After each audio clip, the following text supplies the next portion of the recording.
Hi guys, there's something I used to do many years ago. I wouldn't do it now. It was quite tiring at the time, but it was really enjoyable. And I used to do breakdowns. One of the garages I worked at, we used to actually do 24-hour breakdowns. We were on the police roster, so that if there's a road traffic accident, you used to get called, road traffic collision. They don't call them road traffic accidents anymore. It used to be called an RTA, now it's called an RTC.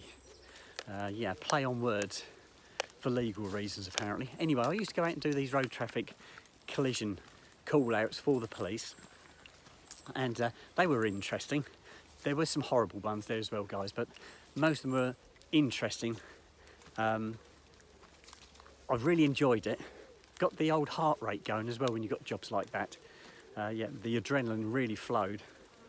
Recovering vehicles that are upside down in the ditch, on the roofs, all sorts of things, the middle of a field. Really good fun. The money was good as well, obviously. It boosted your money up during the week.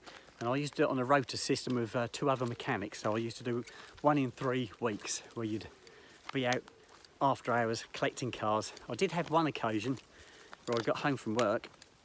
It was about 8 o'clock in the evening. I got a phone call, and it was a call from the RAC.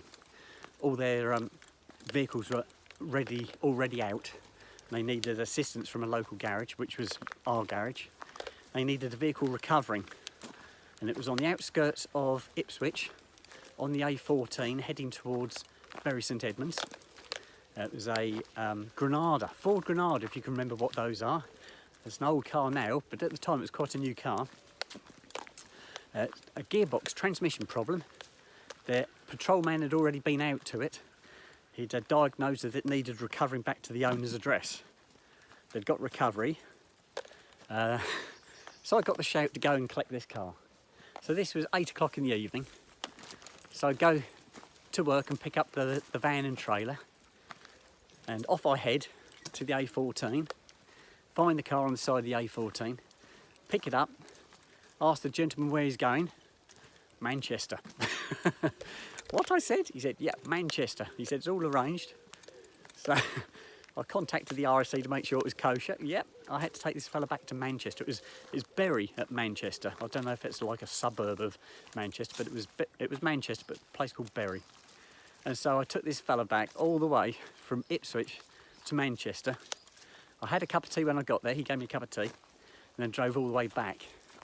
And I got back to Newmarket in the early hours of the morning, and my grandparents were both still alive then, and they lived in Newmarket, and it was breakfast time, and I thought, blow it, I'm going to go and see my grandparents.